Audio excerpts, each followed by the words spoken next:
எடுத்த நாள் முதல் இந்த பெட்ரோல் இல்லாம போச்சா?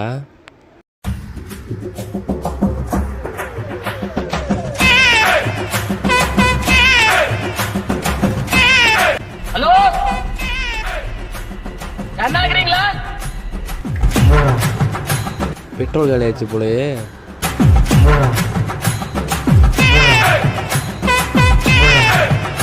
ஹலோ மச்சான், எங்கடா இருக்க? வண்டி கொஞ்சம் பெட்ரோல் இல்லாமல் நிச்சுரா, வந்து டோ பண்ணி விட்றியா? வரியா? வா வா, கொஞ்சம் சீக்கிரம் வா. டேய் மச்சான், உனக்காக தான் வெயிட் பண்ணுகிறேன், வா போகலாம் வா.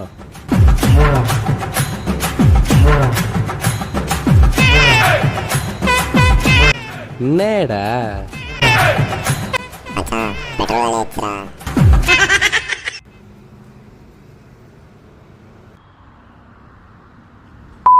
உன்னை போய் கூப்பிட்டான் பாரு, என்ன சொல்லணும்.